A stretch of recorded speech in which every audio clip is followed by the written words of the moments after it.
The CEO asked me to lunch, then casually said, "We need to give opportunities to new people now."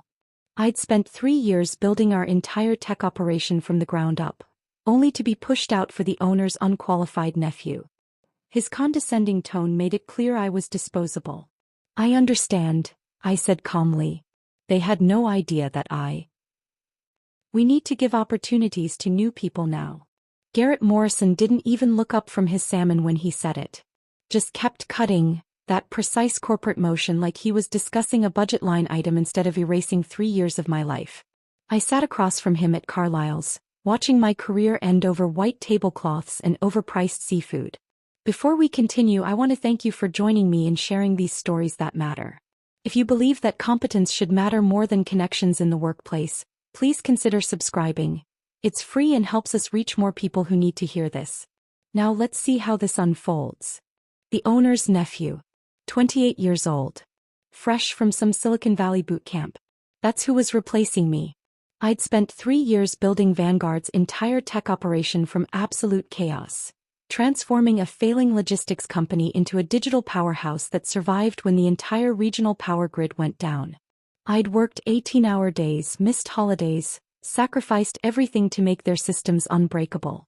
And now I was being pushed out for someone whose only qualification was his last name. "I understand," I said calmly, setting down my water glass with steady hands. Garrett looked relieved. He actually looked relieved that I wasn't making a scene. What he didn't know, what none of them knew, was that I'd seen this coming for 2 months. I'd been watching the server logs, tracing unauthorized access attempts, watching someone systematically download every blueprint, every protocol, every system I'd built from nothing. They weren't just replacing me. They were stealing everything first. And I'd been preparing for this moment since the day I first suspected. The condensation on my water glass formed small rivers that pooled on the white tablecloth. I watched them spread while Garrett continued talking about fresh perspectives and generational evolution. Corporate language designed to make betrayal sound like strategy. He was good at this. Smooth, practiced, probably rehearsed the whole speech in his office mirror this morning. "Marcus Holloway brings a modern perspective," Garrett said, finally meeting my eyes. "He's completed an intensive program at one of the top tech academies in Silicon Valley. Very forward-thinking approach to digital infrastructure." Forward-thinking. That's what they were calling it. Marcus Holloway had spent 3 months learning JavaScript basics while I'd spent 3 years building enterprise systems from scratch. But he had the right last name, the right connections, and apparently that mattered more than actual competence. My mind flashed back to 3 years ago. I'd arrived in Boston broken, running from Minneapolis and Ryan and the ruins of a life I'd thought was solid.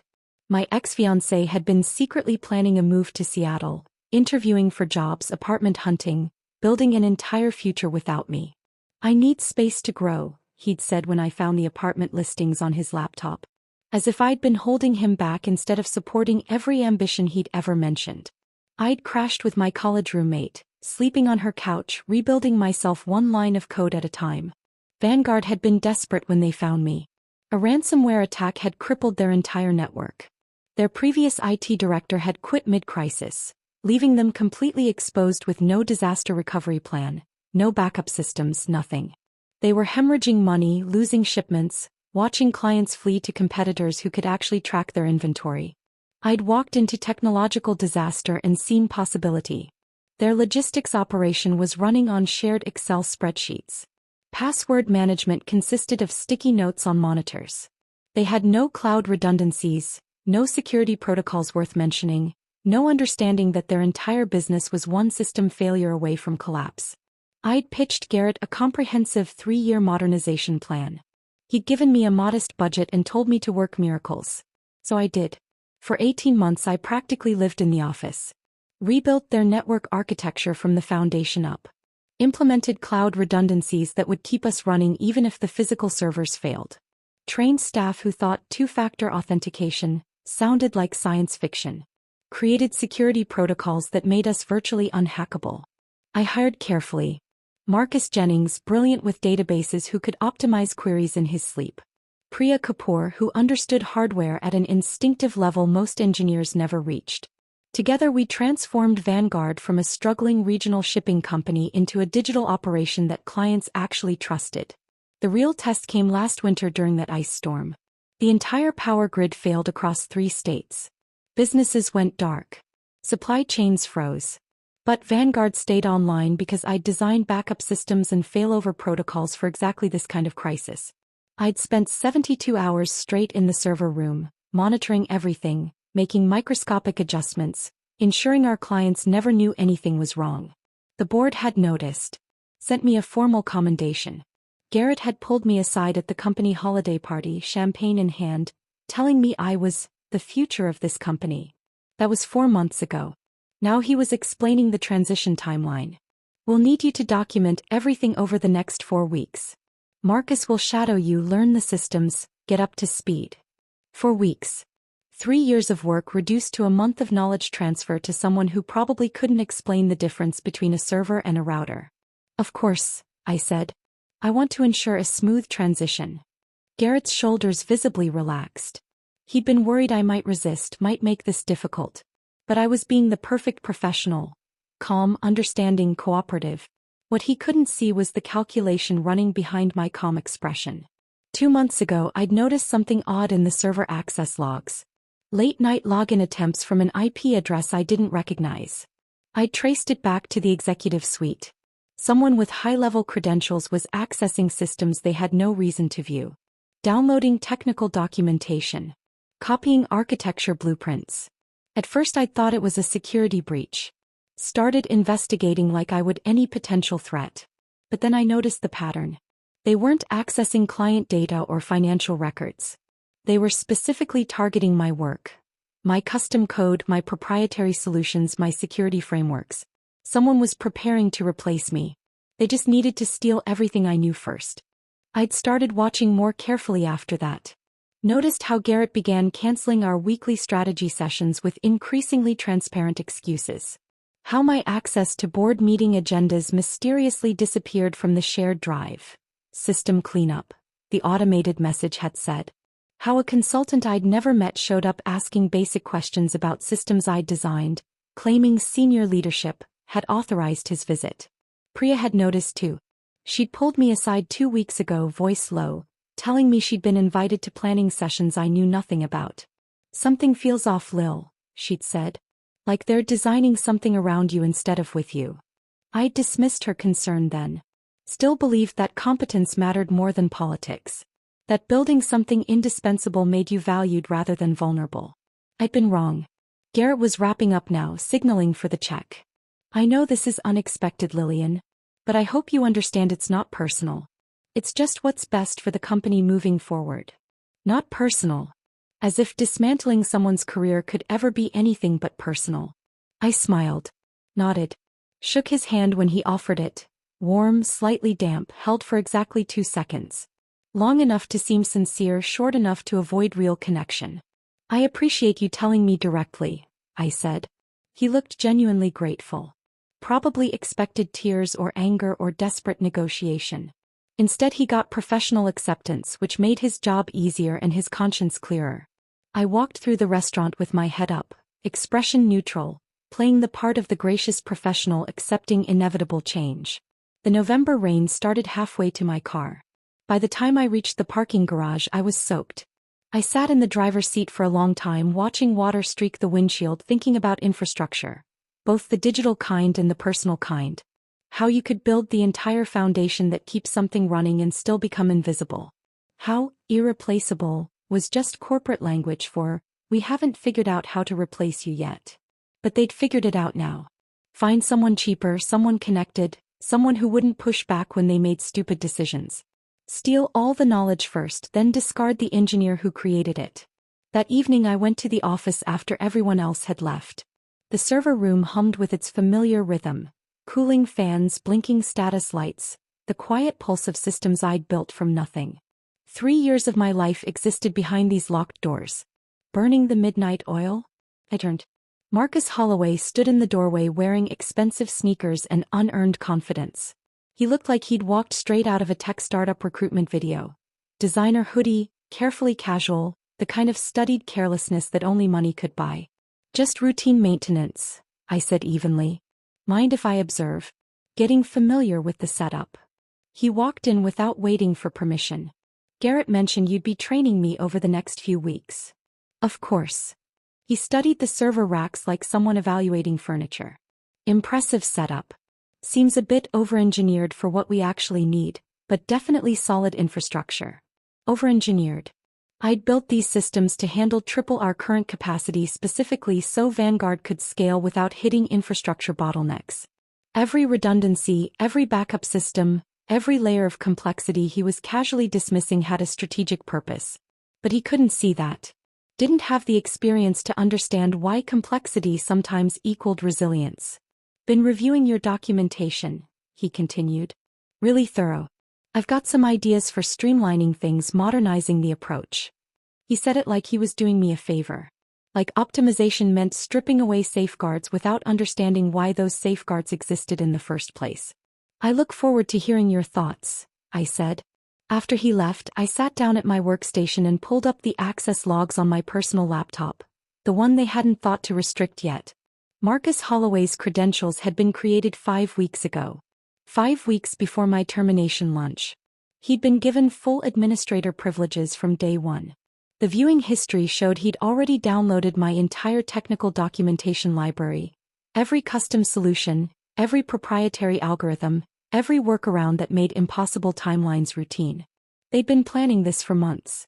Mining my knowledge while I worked 18-hour days fixing security vulnerabilities, while I sacrificed evenings and weekends to keep their systems running flawlessly. While I was building their future, they were systematically preparing to erase mine. I pulled out my phone and texted Marcus Jennings, "Coffee tomorrow? Harbor Cay. 6:30. Then I drove to the pier where Ryan and I used to watch container ships navigate the harbor. Back when I still believed people meant what they promised. Back when I thought commitment was something more than convenient until it wasn't.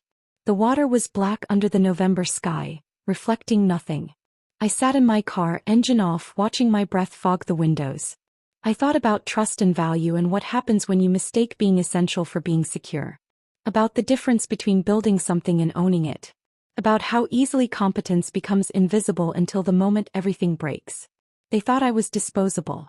Thought I'd accept this quietly and fade away. They were about to learn how wrong they were. Marcus Jennings was already at Harbor Cafe when I arrived at dawn, hunched over a coffee that looked like it had gone cold.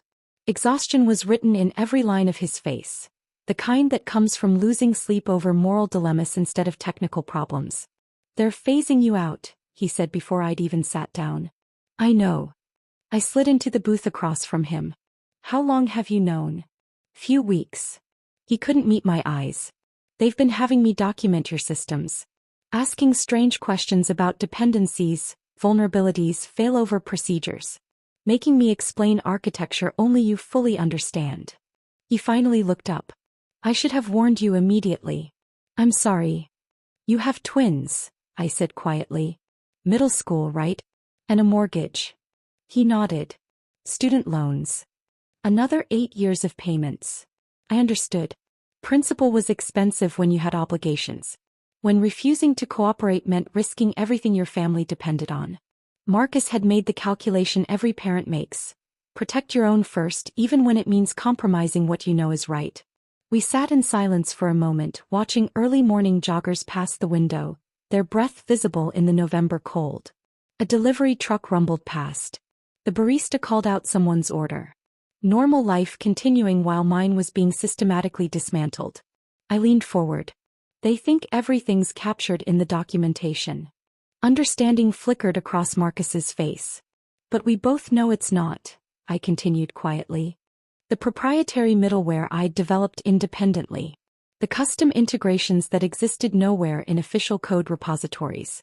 The monitoring algorithms that only functioned because of invisible architecture they couldn't see or replicate.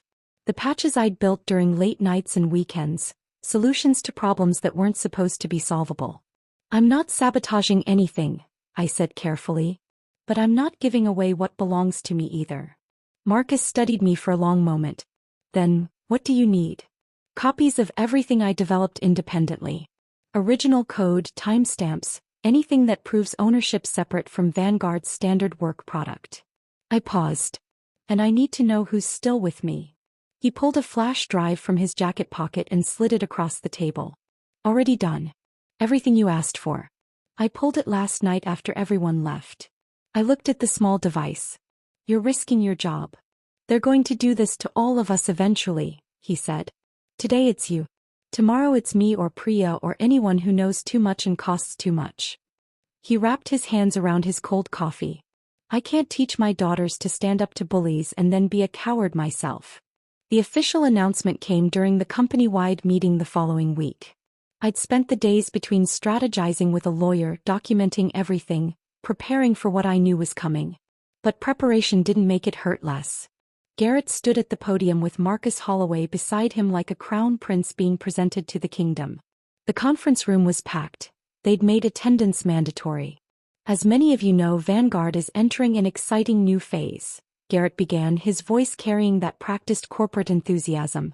We're committed to generational transition and fresh perspectives that will carry us into the future. Fresh perspectives. Code for cheaper labor and nepotism.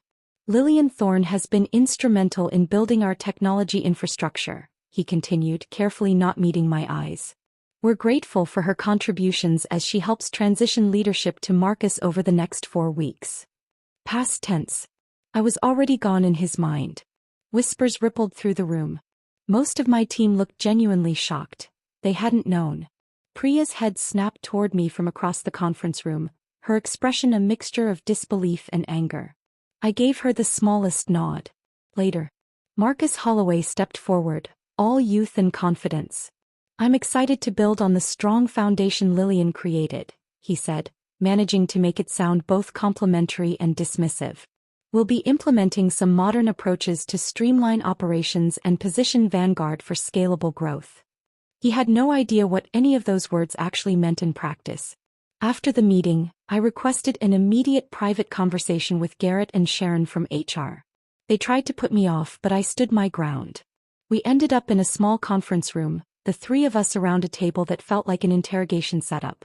Several of the critical systems Marcus will be inheriting were built using my personal development framework, I said without preamble. Created outside standard work hours, based on proprietary code I developed before joining Vanguard. Sharon slid paperwork across the table. She'd been ready for this. Your employment contract is explicit, Lillian. All work product created during your tenure belongs to Vanguard. Not everything, I countered. The CoreSync platform was developed 6 months before I joined this company. I licensed it to Vanguard but retained ownership.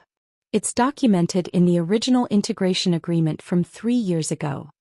Garrett shifted in his chair, the first crack in his corporate composure. That was 3 years ago, Lillian. Circumstances have evolved.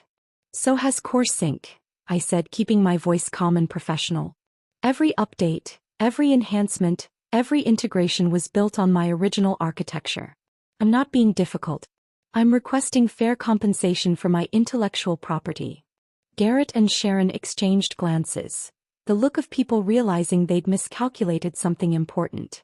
We'll review this, Garrett said finally, his tone suggesting the conversation was over. Meanwhile, please focus on knowledge transfer with Marcus. I recognized that tone. Bureaucratic stalling. They were buying time to build a legal strategy that would bury me in technicalities. Sure enough, the next morning I found my access to development servers had been restricted. An automated notification claimed it was security protocol during transitions.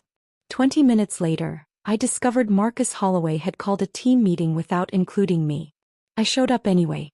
He was mid-sentence when I walked in, standing at the whiteboard with a marker, discussing changes to the network architecture. His irritation was visible for just a moment before he masked it with forced politeness. Lillian, great timing. I was just discussing some architectural improvements. Interesting, I said, leaning against the doorframe. Which architecture specifically? The warehouse management system. We're going to simplify the data flow, remove some of the unnecessary complexity. Those data flows prevent inventory discrepancies during peak shipping periods, I said evenly. They're calibrated specifically for our scanning equipment and real-time sync requirements. Marcus's smile tightened. Modern systems don't require such complicated workarounds. They're not workarounds, Priya interjected, her voice sharp. They're necessary adaptations for our specific hardware configuration. Lillian designed them after the system failure in early 2023 that cost us $200,000 in lost shipments and nearly killed the Meridian contract. The room fell silent. Several team members nodded, remembering that disaster. Marcus turned back to the whiteboard, effectively dismissing both of us.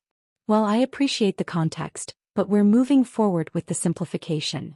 That afternoon, I received an email from legal. Subject line: Intellectual Property Clarification. The message asserted Vanguard's complete ownership of all systems, including CoreSync, citing a clause about integrated technologies becoming company property through sustained use and enhancement. They offered me a technology acquisition bonus of $3,000. $3,000. For 3 years of work that had transformed their entire operation. It was an insult disguised as generosity.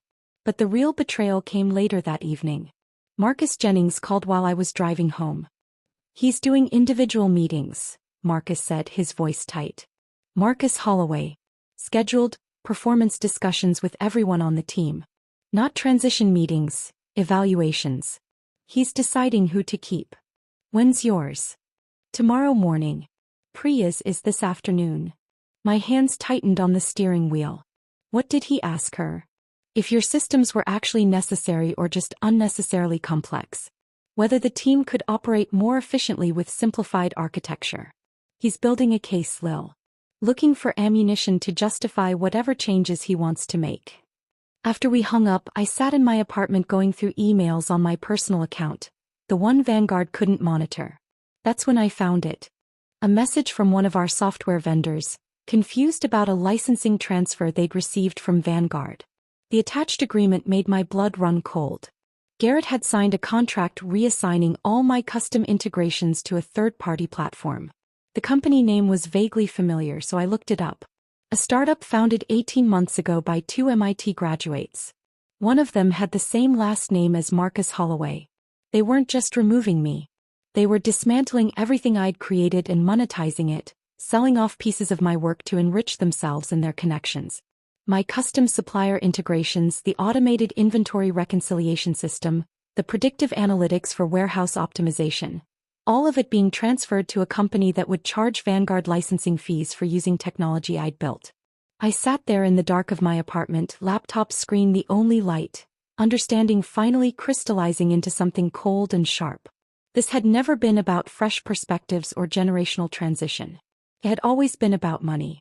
About extracting maximum value from my work while minimizing what they had to pay me for it. They'd planned this for months. Maybe longer. And they'd thought I wouldn't figure it out until it was too late to fight back. I needed proof of ownership. Concrete, undeniable evidence that CoreSync belonged to me before Vanguard ever existed. The next morning, I tried accessing the backup servers where I'd stored my original development files. Code I'd written 6 months before joining the company, documentation that proved the timeline of creation. My credentials were denied. I tried again, thinking maybe I'd mistyped the password. Same result. They'd revoked my access to everything. Even the work that legally belonged to me. I sat there staring at the error message, feeling something cold settle in my chest. This wasn't just corporate maneuvering anymore. This was deliberate obstruction. They were trying to make it impossible for me to prove what was mine. That evening, I pulled up an old contact in my phone. Elena Martinez. We'd met at a tech conference in Austin 2 years ago. Ended up having drinks after a panel discussion about intellectual property protection in the digital age. She was a cybersecurity attorney who specialized in cases exactly like mine. Developers whose work got appropriated by the companies they worked for. We'd stayed loosely in touch. Occasional emails about industry news. Congratulations when she won a major case last year. Now I needed her expertise in ways I'd never anticipated. I texted her, "Need legal advice. Urgent. Can we meet?" Her response came within minutes. "Tomorrow evening? Brookline. Angelo's on Harvard Street. 7 p.m. Angelo's was perfect. A quiet Italian place far from downtown Boston where Vanguard employees would never think to look. I arrived early, chose a corner booth with a view of the entrance, ordered water I didn't drink. Elena arrived exactly on time, her briefcase suggesting she'd come straight from the office. She slid into the booth, ordered wine and got straight to business. "Tell me everything." So I did. The termination lunch. The unqualified nephew replacing me. The stolen integrations being sold to his roommate's startup. The credential revocations. The systematic downloading of my proprietary code. I laid it out methodically the way I'd present a technical problem. Symptoms, timeline, evidence. Elena took notes on her tablet, occasionally stopping me to ask clarifying questions. When I finished, she sat back and studied me. Legally, you're in a difficult position, she said carefully. Work-for-hire doctrine gives employers broad rights to anything created during employment. But, she held up a hand as I started to protest, something doesn't add up here. Why terminate you now? The company's thriving specifically because of what you built. They've got stable operations, satisfied clients, systems that work. Why risk disrupting all that? I can't figure it out either, I admitted. It doesn't make business sense. Unless the business is changing in ways you don't know about. Elena tapped her tablet. Let me do some research. Public records, SEC filings, corporate registrations. Nothing invasive, just information that should be publicly available anyway. Sometimes the answer isn't in what companies do, it's in what they're preparing to become. We parted ways with a plan. She'd dig into Vanguard's corporate filings while I continued documenting everything I could remember about CoreSync's development timeline. I drove home through evening traffic, my mind circling the same questions. Why no? Why this way? What was I missing? 3 days later, my phone rang at midnight. Elena's name on the screen. You need to see this, she said without preamble. Her voice carried controlled anger, the kind lawyers develop when they found something that offends their sense of justice. I'm sending you files now. Look at them and call me back. The documents appeared in my email seconds later. SEC filings. Corporate disclosures. Acquisition agreements in late-stage negotiation. Vanguard was being acquired by Meridian Logistics, a national supply chain corporation worth billions. The deal was contingent on Vanguard demonstrating modernized technical infrastructure and sustainable leadership transition. My hands started shaking as I read further. They're positioning for sale, Elena explained when I called back. Your systems are a major asset in the valuation. The filings specifically reference proprietary logistics management platform with advanced real-time tracking capabilities. That's your CoreSync, Lillian. They're selling your work as their primary asset. But why push me out before the sale? I asked. Wouldn't I add value to the deal? Read attachment 3, Elena said grimly. I opened it. Internal emails obtained through discovery procedures. Public record because Meridian was a publicly traded company and had filed preliminary acquisition documents. The first email was from David Holloway to Garrett, dated 4 months ago. Meridian's concerned about key personnel dependencies. Want to see leadership transition before finalizing terms. Suggest we begin phase out of current tech director, position Marcus as new generation leadership. 4 months ago. While I'd been working 18-hour days resolving a critical security vulnerability that could have cost them millions. The next email was Garrett's response. Agreed. We'll begin documentation extraction and transition planning. Marcus Holloway starts shadowing systems immediately. Another email dated 3 months ago. Lillian's work product must be secured before termination. Legal reviewing ownership claims on CoreSync platform. May need to accelerate timeline if she becomes aware of acquisition. They'd been planning this for months. Extracting my knowledge, copying my code, preparing Marcus to take credit for systems he couldn't build himself. All timed to maximize the acquisition value while minimizing my ability to claim what was mine. While I was building their future, they were systematically erasing me from it. I drove to Castle Island without consciously deciding to go there. Parked in the lot overlooking the harbor and sat watching planes descend toward Logan Airport, their lights cutting through the pre-dawn darkness. My mind cycled through every conversation from the past 4 months. The consultant who'd shown up asking basic questions. He'd been from Meridian doing due diligence. My disappeared board access. They'd been discussing the acquisition in those meetings. Garrett canceling our weekly sessions. He couldn't meet my eyes while planning my removal. Every subtle shift in tone, every odd interaction, every unexplained change, it had all been choreographed. A carefully planned extraction of knowledge before disposing of the source. I thought about Ryan planning his Seattle move in secret. building a future without me while pretending we had one together. Making me believe in something that was already ending. But this time was different.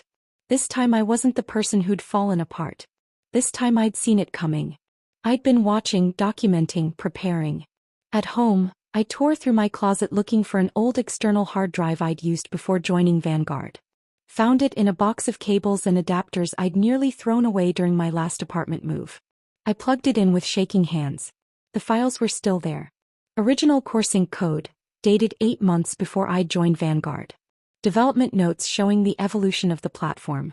Architecture diagrams I'd sketched during coffee shop sessions while job hunting after Ryan left. And emails. Dozens of emails. Including one from Garrett Morrison, dated 3 weeks after I'd started at Vanguard. Your CoreSync platform is exactly what we need. Can you integrate it with our current systems? We'll discuss proper licensing arrangements once the initial crisis is resolved. Another 2 months later, CoreSync working beautifully. You've saved this company, Lillian. We'll formalize the licensing agreement when things stabilize. I trusted those promises. Believed when things stabilize was a real timeline instead of indefinite delay. Fool me once. The next morning, Marcus Holloway called me into a conference room.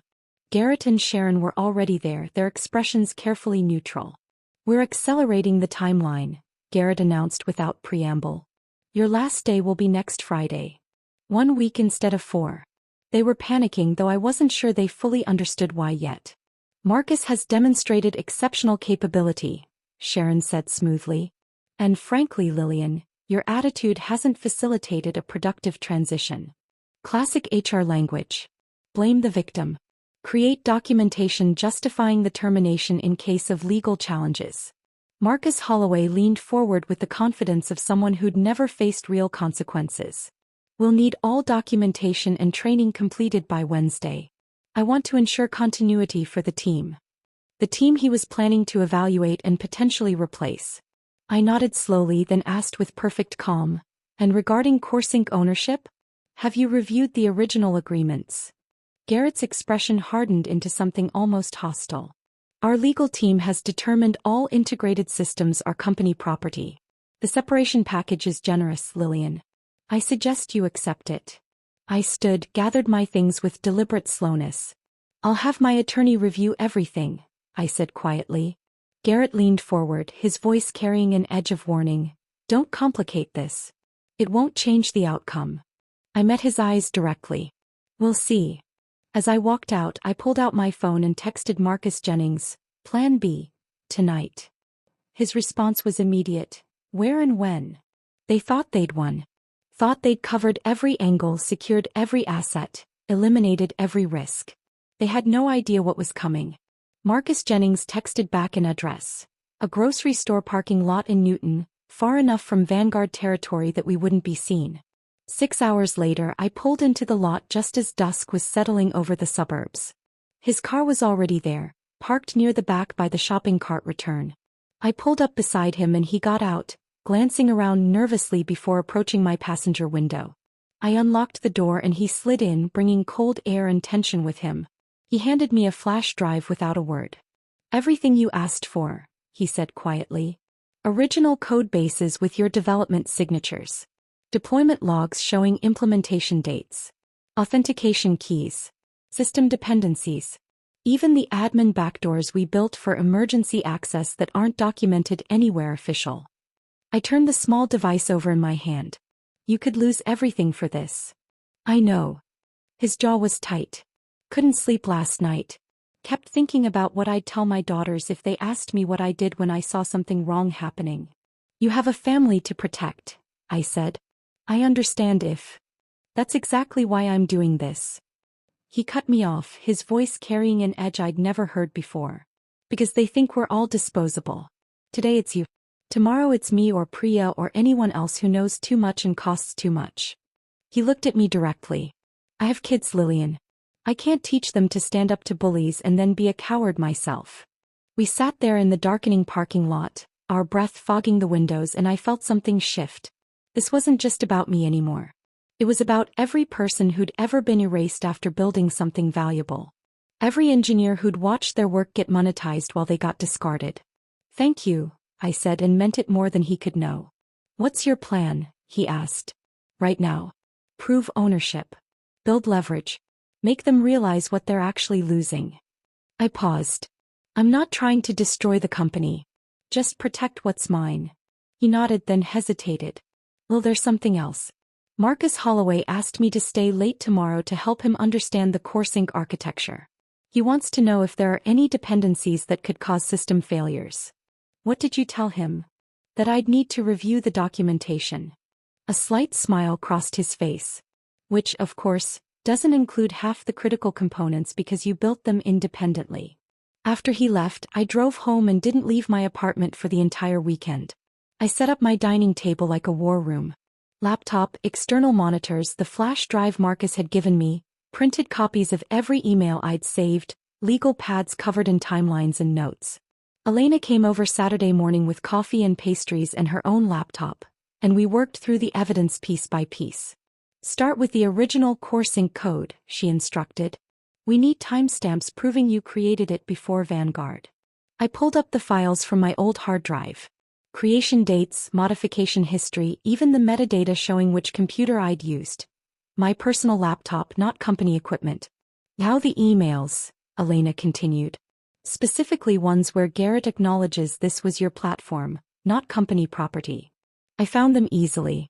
The email where he'd first asked me to integrate CoreSync into Vanguard systems. Another where he'd written your platform is saving us during the ransomware crisis. A third where he'd promised to formalize the licensing arrangement when things stabilize. This is good, Elena said, making notes. They're going to argue integration.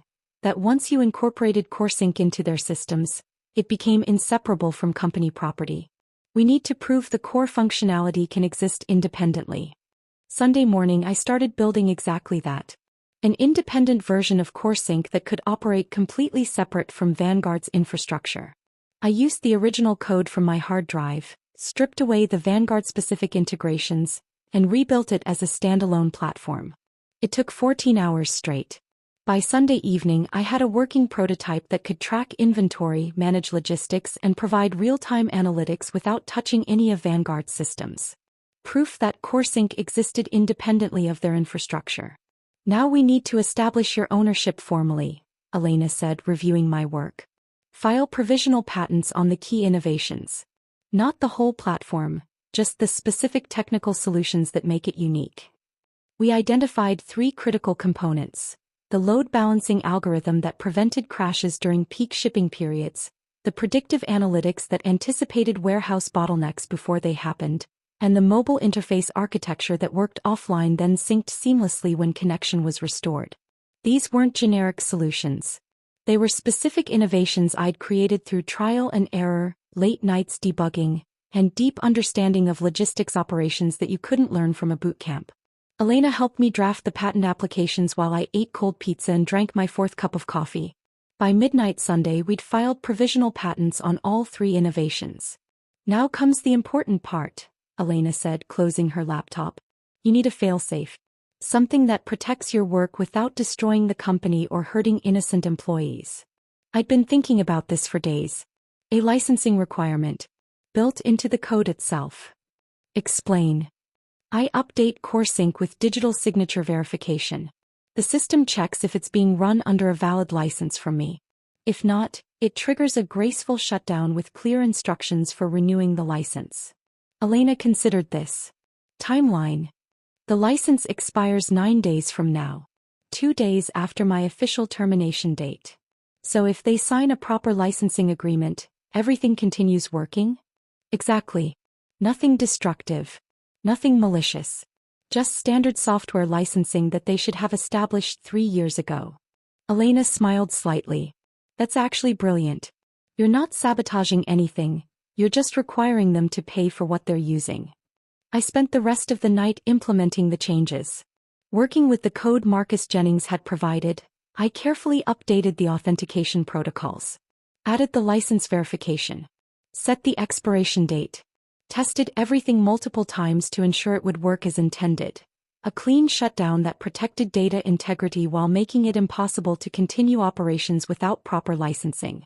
By 2 a.m. was done.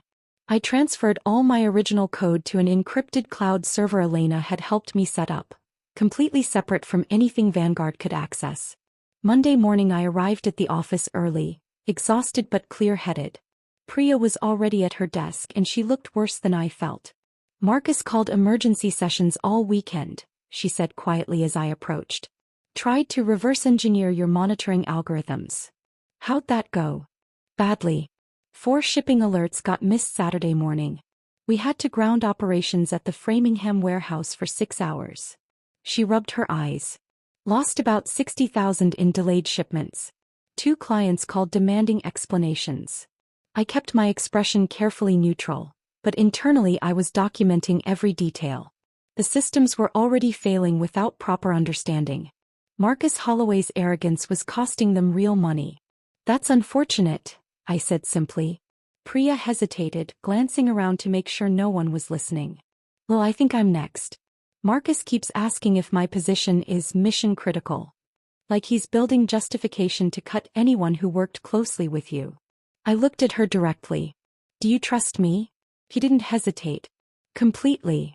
I pulled a sealed envelope from my bag and slid it across her desk. If anything unusual happens this week, anything at all, open this. It explains everything. She took the envelope, held it for a moment, then tucked it carefully into her bag. What are you planning? I'm planning to make sure we all get what we're worth, I said. That afternoon, while Marcus Holloway was in meetings discussing my transition plan, I made the final updates to CoreSync's licensing protocol. The changes were subtle, buried deep in authentication routines that no one would think to examine unless they knew exactly what to look for.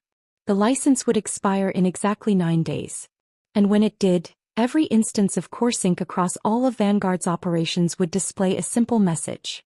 License expired. Contact developer to renew service. Nothing malicious. Nothing destructive. Just the natural consequence of using something that didn't belong to them without permission from the person who created it. I saved the changes, encrypted the backup and logged out. For the first time in weeks I felt something close to calm. They thought they'd covered every angle. Thought they'd secured every asset and eliminated every threat. They were about to learn how wrong they were. Thursday morning, Marcus Holloway appeared at my desk without warning. Can I see you in my office? It wasn't really a question. I followed him down the hallway, past cubicles where my former team carefully avoided making eye contact. His office, formerly a storage room before they'd cleared it out for him, still smelled like cardboard and old carpet. He closed the door and gestured to a chair. I remained standing. Some team members mentioned you've been acting unusual this week, he said, trying to sound casual, but his voice carried an edge of uncertainty. Anything I should know about? I gave him my calmest smile, the one I'd perfected over 3 years of dealing with executives who consistently underestimated me.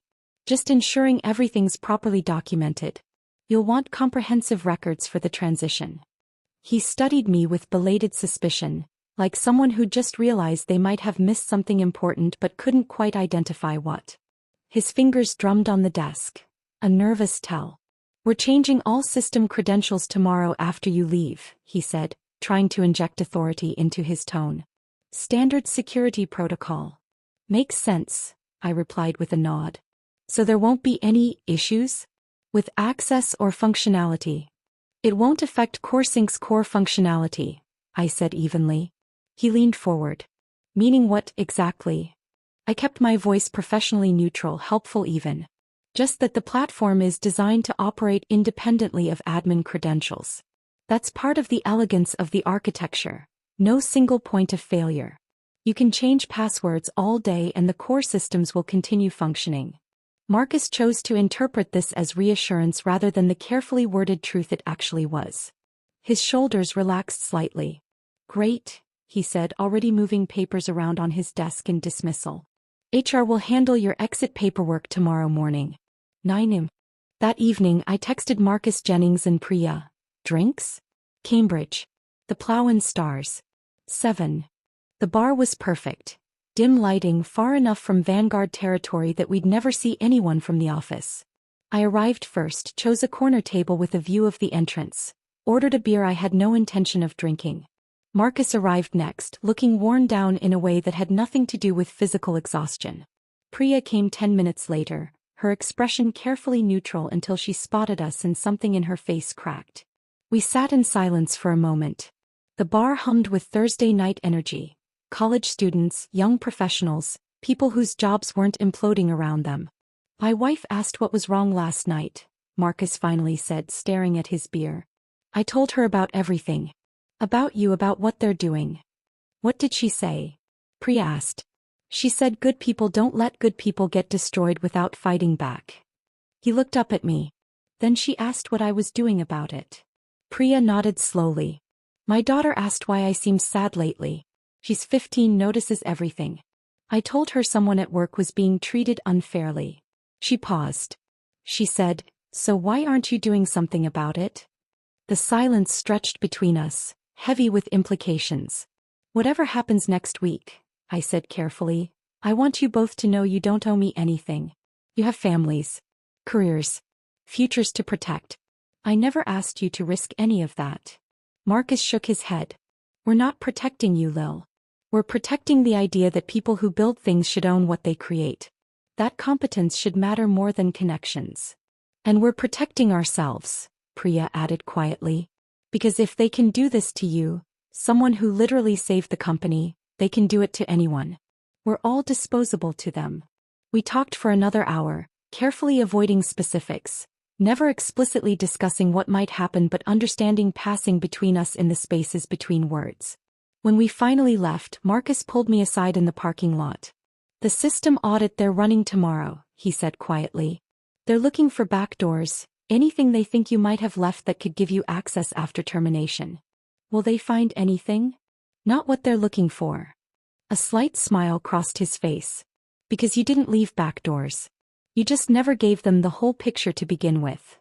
Friday morning arrived with gray skies and temperatures that promised winter was done being polite about its arrival. I dressed carefully, professional but not corporate, someone leaving on her own terms rather than being pushed out. The HR meeting was exactly as soulless as I'd expected. Sharon from HR slid paperwork across the table with practiced efficiency. Termination acknowledgement, non-disclosure agreement, liability waivers that tried to prevent me from ever speaking about my departure. Elena Martinez already reviewed these, I said, pulling out my own copies with her annotations in red ink. I'll sign the termination acknowledgement. The NDA is acceptable with the modifications noted. I won't sign the additional liability waivers. They're overly broad and not part of my original employment contract. Sharon's pleasant expression faltered. These are standard. They're not standard and they're not enforceable.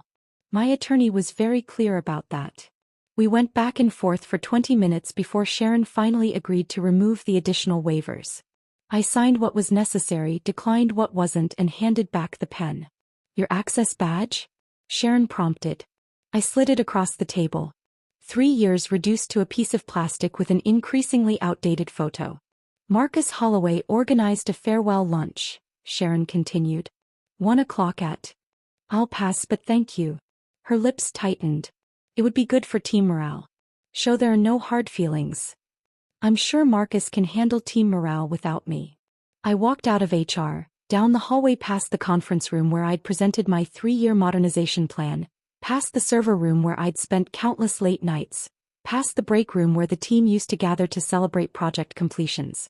My car was parked in visitor parking now. They'd revoked my assigned spot 2 days ago. As I reached it, my phone rang. Marcus Jennings. It's done, he said without preamble.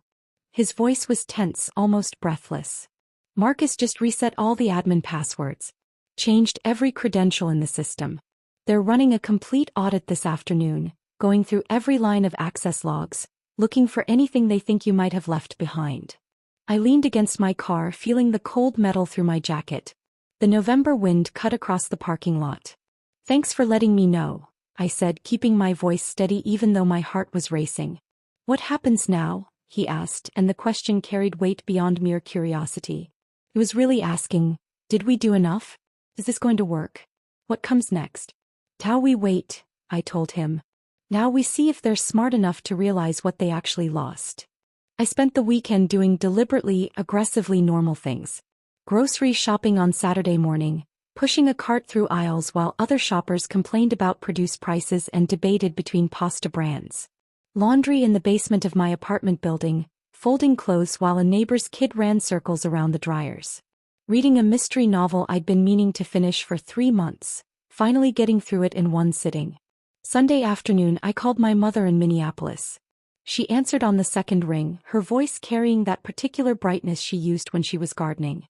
"Lillian, I was just thinking about you. The mums are still hanging on, can you believe it? This late in November." I let her talk about her garden, about the neighbors, about her book club's latest selection. She didn't ask about work. I'd told her months ago that everything was going well, that I was happy, that Boston had been the right choice after all. No reason to complicate that story now. Phone calls from unknown numbers came throughout the weekend. I ignored them all. Let them go to voicemail. Didn't bother checking the messages. Saturday evening, I stood on my small balcony watching the harbor lights come on across the water. The city looked beautiful from this distance. All glowing windows and reflected light, the ugliness of individual struggles invisible from here. I thought about infrastructure. Not the digital kind but the personal kind. The foundation you build in yourself that determines whether you collapse or stand firm when everything external crumbles. When Ryan left, I'd nearly fallen apart because I'd built my entire sense of self on being chosen. Being loved. Being enough for someone else. I'd measured my worth by his presence in my life. This time was different. This time I knew exactly what I was worth, regardless of whether Vanguard chose to acknowledge it. I'd built something real, something valuable, something that couldn't be replicated by someone with 3 months of training and the right last name. Sunday night, I sat at my kitchen table and reviewed the timeline one final time. The license would expire Monday morning at 9:42 a.m., exactly when warehouse operations shifted to peak volume, exactly when core sync became most critical to their entire operation. I'd chosen the timing carefully. Not vindictive, just strategic. They needed to understand what they were losing at the moment when that loss mattered most. I set my alarm for 9 a.m., poured a glass of wine, and stood at my kitchen window watching the city lights blur into abstract patterns. Tomorrow would tell me if I'd been clever or just desperate. Tomorrow would show whether justice was something you could code into a system or just a story we told ourselves while powerful people did whatever they wanted. I finished the wine, rinsed the glass, and went to bed. Slept better than I had in months. Monday morning my alarm went off at 9 a.m. I made coffee, opened my laptop at the kitchen table, and pulled up the monitoring dashboard I'd set up on my secure server. The screen showed all 3 Vanguard facilities, green status indicators across the board. Everything running normally. For now. I watched the clock in the corner of the screen. 9:38. 9:39. 9:40. At exactly 9:42 a.m., when warehouse operations shifted to peak volume and core sync became most critical to their entire workflow, the status indicators started changing. Yellow. Then orange. Then red. Every instance of core sync across Vanguard's entire operation displayed the same notification. License expired. Contact developer to renew service. The message was professional, calm, utterly factual. I'd written it that way deliberately. No anger, no accusations, just a simple statement of reality. I'd set up the monitoring not to gloat, but to ensure the systems shut down cleanly without data corruption or safety issues. The shutdown sequence I'd programmed was graceful. All active transactions completed, all data saved properly, everything logged correctly. Nothing damaged. Nothing lost. Just stopped. By 9:50 the first warehouse had ground operations to a halt. Scanners couldn't communicate with the central system. Forklift operators couldn't access inventory locations. Shipping manifests couldn't be generated. By 10:15, all 3 facilities were offline. I watched the cascade through system logs, feeling oddly detached. This wasn't revenge in the traditional sense, burning someone's life down out of anger. This was simply the natural consequence of trying to use something you don't own without permission from the person who created it. My phone started ringing. Unknown number. I let it go to voicemail. It rang again. Different unknown number. Voicemail. And again. They could wait. They'd made me wait through months of secret planning and systematic erasure. They could wait through a few hours of consequences. At 10:47 a text from Marcus Jennings. All hell breaking loose here. Marcus H. running between facilities. Garrett locked in conference room with lawyers. No one knows what to do. I didn't respond. Just watch the monitoring dashboard, watch the system stay stubbornly offline, watch the time tick forward. At 11:03 my phone rang again. This time I recognized the number. Garrett's personal cell, still saved in my contacts from 3 years of working closely together. I let it ring 4 times before answering. "What the hell did you do?" His voice carried panic barely masked by attempted authority. In the background I could hear multiple voices, phones ringing, the chaos of a crisis unfolding in real time. I kept my voice calm, almost pleasant. "Good morning, Garrett. Don't play games, Lillian. Our entire operation is down. You did something to the systems." "I didn't do anything," I said evenly. "The software license expired. As the developer and owner of CoreSync, I'm happy to discuss renewal terms." Stunned silence. Then, "This is sabotage." I almost laughed at the audacity. "This is standard license management. You might want to review the original integration agreement from 3 years ago. Section 4 explicitly states that Vanguard was licensing the technology, not acquiring it. The license term was tied to my active employment plus a reasonable transition period. We had 4 weeks. You accelerated the timeline to 1 week. Remember? Last Friday was my final day. The transition period ended at close of business. The license expired this morning." I could hear voices in the background getting louder. Someone saying, "Check the contract," and another voice saying, "Where's the legal team?" "I've sent a licensing proposal to your legal department," I continued. "The terms are straightforward. Acknowledgement of my ownership, appropriate compensation for continued use, and a confidentiality agreement regarding my departure circumstances." Garrett's voice went cold. "This is extortion." I let the silence hang for a moment before responding. "This is business, Garrett. I understand. These things happen." I hung up. My hands were shaking slightly as I set the phone down. Not from fear or anger but from adrenaline. From the reality that I'd actually done it. I made more coffee I didn't drink and watched my email inbox fill up. 11:07 a.m. Sharon from HR subject line. Urgent system access issue. 11:14 a.m. David Holloway himself. Need to discuss CoreSync situation immediately. 11:23 a.m. An attorney I didn't recognize. Vanguard Systems licensing dispute. I didn't respond to any of them. Instead I called Elena. "It's happening," I told her. "I saw the news. Vanguard's stock dropped 2% in the last hour. Someone leaked that they're having operational issues." Her voice carried satisfaction. "How are you holding up?" "Surprisingly calm." "Good. Let them panic for a few hours. Let them fully understand what they've lost.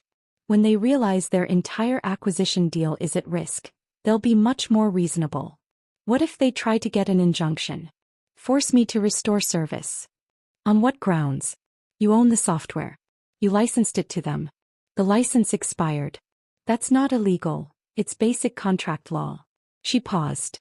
"Plus, you left them a clear path to restore service. All they have to do is acknowledge your ownership and agree to fair compensation." After we hung up, I did something deliberately, almost aggressively normal. I went for a walk. The November day was cold and bright, the kind of weather that makes everything look sharp-edged and clear. I walked along the harbor, past joggers and dog walkers and people having their lunch on benches overlooking the water. At a small cafe, I ordered a sandwich I barely tasted and sat by the window watching people pass. A mother with a stroller. An elderly couple holding hands. A businessman shouting into his phone about delayed shipments. Living my life while theirs fell apart. It wasn't cruelty. It was simply the space I needed to remain calm and clear-headed for what came next. At a corner market, I bought flowers, bright orange chrysanthemums that reminded me of fall in Minnesota, of better times before everything got complicated. By the time I got home at 3 p.m., I had 17 missed calls and 23 new emails. At 4:15, Elena called again. "Their attorneys reviewed your documentation," she said. "They've admitted you have a legitimate ownership claim. But they're arguing that the integration makes separation impossible. That CoreSync is so embedded in their operations that removing it would cause irreparable harm.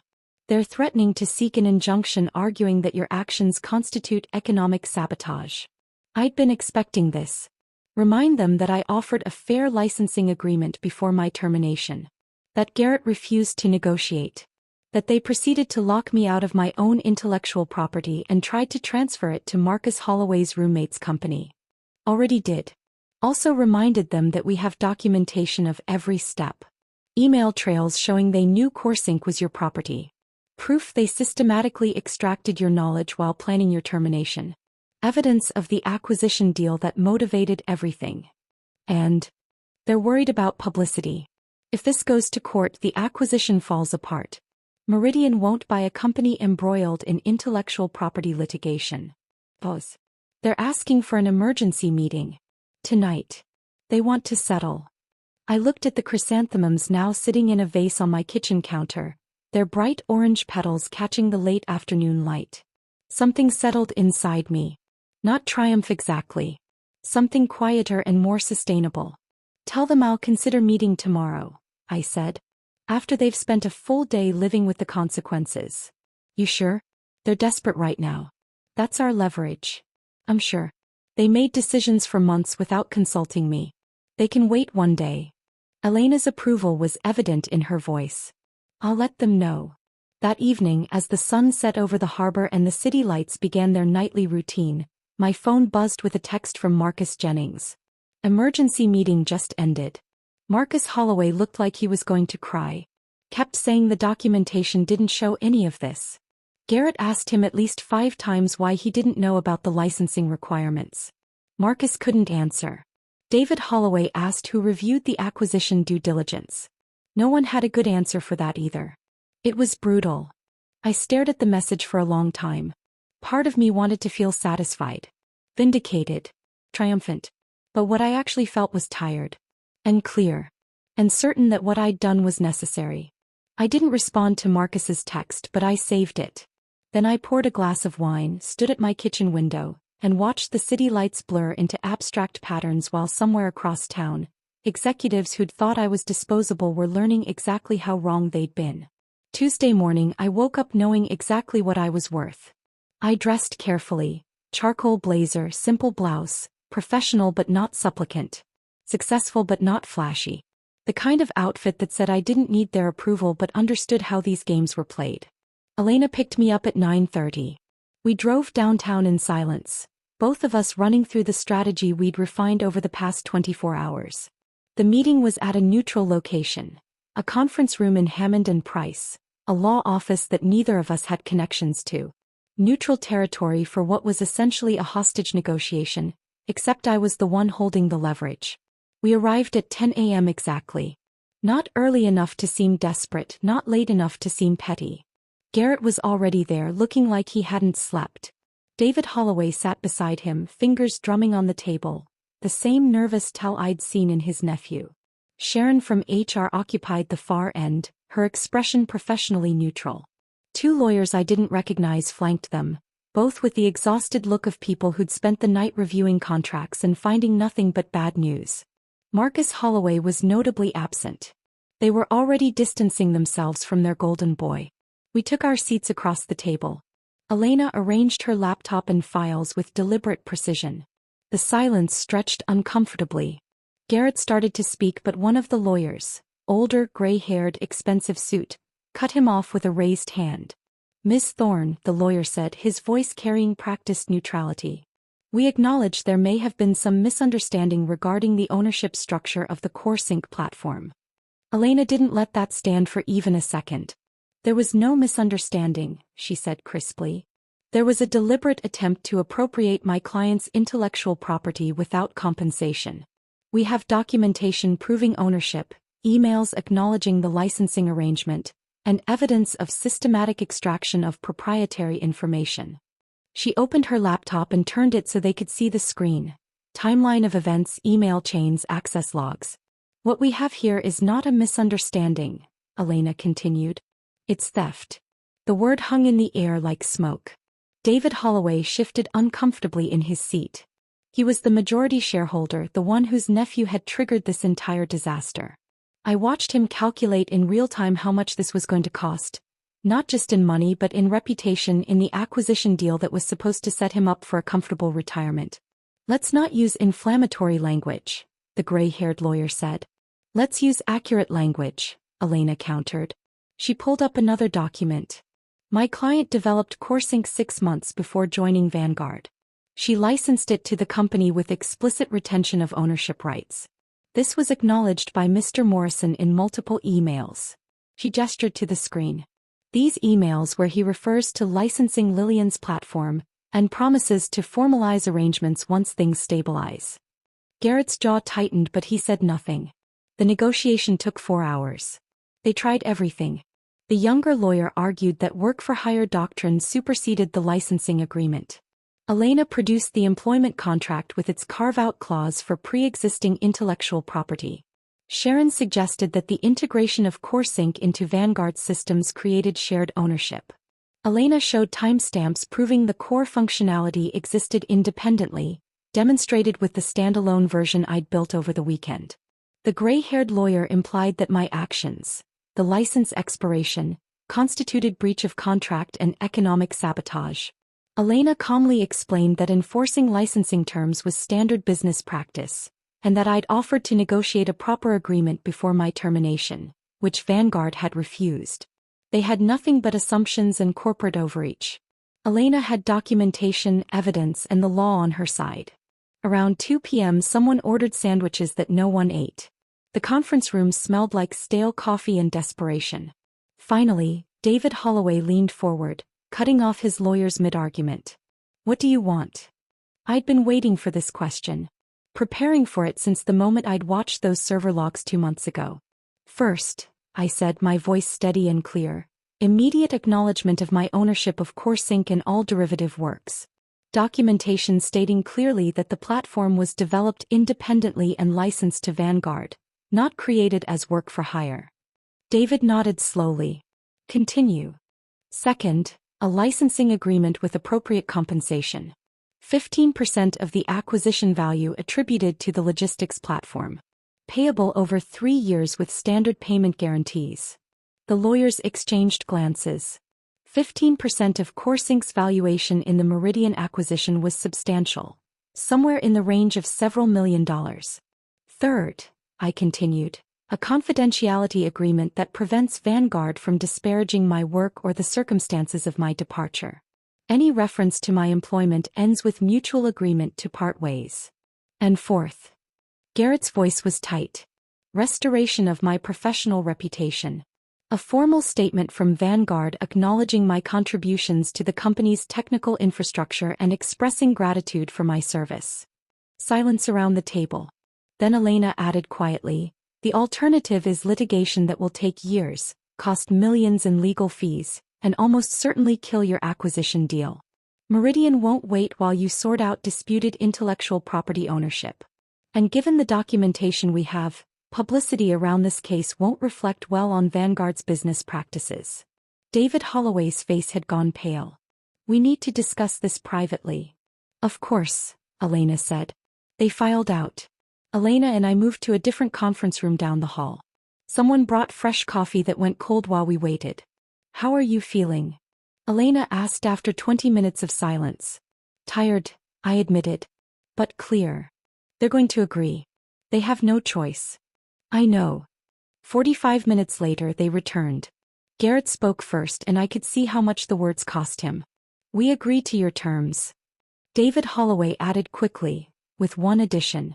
We need you available as a consultant during the transition. To ensure system stability and support the integration with Meridian. I looked at Elena. We'd anticipated this request. Consulting rate is triple my previous salary, I said. And I work on my own schedule, reporting to Meridian's chief technology officer, not to Vanguard management. David's eyes widened slightly at the rate, but he nodded. Agreed. The lawyers pulled out laptops and started drafting documentation immediately. It took another 2 hours to finalize everything, every clause reviewed and negotiated, every term precisely defined. I read every word carefully before signing. Elena reviewed it twice. When the last signature was in place, Garrett stood and extended his hand. I looked at it for a moment before shaking it. His palm was damp. You planned this all along, didn't you? He said quietly as we gathered our things. The license expiration time to your departure? I met his eyes directly. I planned to protect what was mine. You planned to steal it. One of us succeeded. He looked away first. As Elena and I walked down the hallway toward the elevators, I saw Marcus Holloway standing near the windows, phone pressed to his ear, his voice urgent and strained. He looked up as we passed. The phone dropped slightly from his ear. Our eyes met for just a moment. I didn't smile. Didn't gloat. Just gave him a slight nod and kept walking. Let him live with the knowledge that his arrogance had cost his family's company millions. That the easy job he'd been handed had turned into a disaster because he'd underestimated someone he'd never bothered to understand. Outside, the November air was cold and sharp. Elena and I stood on the sidewalk for a moment, not speaking. You did it, she finally said. We did it, I corrected. She smiled. Drinks tonight? We should celebrate. Tomorrow, I said. Tonight I just want to go home and sleep. But there was one more meeting first. 4 days later I sat in a very different conference room. Meridian Logistics' downtown office was all glass and steel and expensive minimalism. Cassandra Wells, their chief technology officer, was in her 50s with sharp eyes and a no-nonsense demeanor that reminded me of my favorite engineering professor in college. He got straight to the point. We're proceeding with the Vanguard acquisition, she said, sliding a contract across the table. But we want you leading the technical integration as an independent consultant. Not an employee. Not tied to Vanguard's management structure. You report directly to me. I reviewed the contract. The compensation was 3 times my previous Vanguard salary. Complete autonomy over schedule and methodology. Defined scope that protected me from overreach. What about Marcus Holloway? I asked. Cassandra's expression cooled noticeably. Mr. Holloway will be pursuing other opportunities. His technical assessments during our due diligence were optimistic at best. He assured his uncle that the transition would be seamless. He paused meaningfully. Obviously it wasn't. She leaned back in her chair. Between us, this acquisition nearly fell apart. If you hadn't been willing to negotiate, we would have walked away. Vanguard doesn't seem to understand that they bet their entire future on systems you built. Systems that apparently can't function without you. I signed the contract that afternoon. And for the first time in months I felt something like peace. Not because I'd hurt anyone, but because I'd finally been properly valued for what I'd created. I left Cassandra's office and walked through downtown Boston as the afternoon light turned golden. The contract was in my bag, signed and sealed. The peace I felt wasn't triumph. It was something quieter. Resolution maybe. Or just the simple satisfaction of being properly valued. 3 weeks later, my phone rang while I was reviewing system architecture plans for the Meridian integration. Marcus Jennings. Marcus Holloway is gone, he said without preamble. I set down my coffee. When? They announced it this morning. Official line is, pursuing other opportunities. He paused. Want to know what actually happened? Tell me. 2 major clients threatened to terminate their contracts after repeated system failures. The logistics platform crashed twice last week during peak shipping periods. Packages lost, delivery windows missed, inventory counts completely wrong. His voice carried an edge of dark satisfaction. Meridian sent in their own tech team to assess the damage. Found out Marcus had been trying to streamline your architecture. Removed what he called redundant protocols. The load balancing algorithms, I said quietly. And the failover systems. And half the error checking. Basically everything that kept the platform stable under pressure. Marcus let out a long breath. He didn't understand why the complexity existed. Thought he was optimizing when he was actually dismantling the only things keeping everything from collapsing. I should have felt vindicated. Should have felt satisfaction that his arrogance had caught up with him. Instead I just felt tired. Marcus Holloway was a symptom, I said. Not the disease. What do you mean? The disease is a system that values credentials over competence. Connections over contribution. That treats expertise as disposable until the moment everything breaks. I watched pedestrians pass on the street below. He was just a kid who got handed something he wasn't ready for. The real problem is the people who handed it to him. Speaking of which, Marcus said, Garrett's still technically CO through the acquisition. But his role at Meridian is essentially decorative now. Impressive title, corner office, but he doesn't make actual decisions anymore. Sits in meetings and nods while other people talk. How's he taking it? Not well. He's aged about 10 years in the past month. After we hung up, I stood at my window for a long time, thinking about consequences and accountability and whether any of this had actually changed anything fundamental about how the world worked. Probably not. But maybe it had changed something about how I worked within it. 2 weeks later, Marcus Jennings called again. This time with a question. I'm thinking about leaving Vanguard, he said. And I wondered if you might have space in your consulting practice. I'd been expecting this. What about your job security? Your family? My wife and I talked about it. A lot. He paused. She said watching me compromise what I believe in was harder than any financial uncertainty would be. And she's right. I can't keep working for people who treat competence as disposable. When can you start? Within 4 months, both Marcus and Priya had joined me. We weren't employer and employees. We structured it as a partnership. Equal stakes, shared decision-making, everyone properly compensated for what they contributed. Priya brought 3 other former Vanguard engineers with her. People who'd watched what happened to me and decided they wanted to work somewhere that valued them properly. We rented office space in Cambridge. Nothing fancy, just 2 rooms with good light and a view of the river. Filled it with whiteboards and comfortable chairs and the kind of equipment we'd always wanted but never gotten approved at Vanguard. My first consulting payment from Meridian was substantial. I used it for a down payment on a brownstone apartment in the North End. 1 bedroom, exposed brick, a small balcony overlooking the harbor. Not extravagant. Just mine. I furnished it slowly, deliberately. A couch I actually liked instead of something on sale. Art from local galleries. Bookshelves I filled with technical manuals and novels in equal measure. In the window box on my balcony, I planted descendants of those orange chrysanthemums I'd bought myself during the worst of it. A small reminder that sometimes you buy yourself flowers and build yourself a life while everything around you is falling apart. Unlike with Ryan, where I tried to build a home around someone else's vision of what our life should be, this space was entirely mine. Every choice reflected what I wanted, what I valued, who I was becoming. Almost a year after that lunch at Carlyle's, I attended a technology conference at the Boston Convention Center. Industry people, vendors, engineers comparing notes on emerging technologies. I was standing in the reception hall during a break when I saw him. Garrett Morrison across the room near the windows. He looked older. The past year hadn't been kind. His suit was expensive but hung differently on him, like he'd lost weight. The confidence I remembered had been replaced by something more cautious. He started to turn away when he spotted me. Then stopped. Seemed to make a decision. Approached my table. Lillian. Garrett.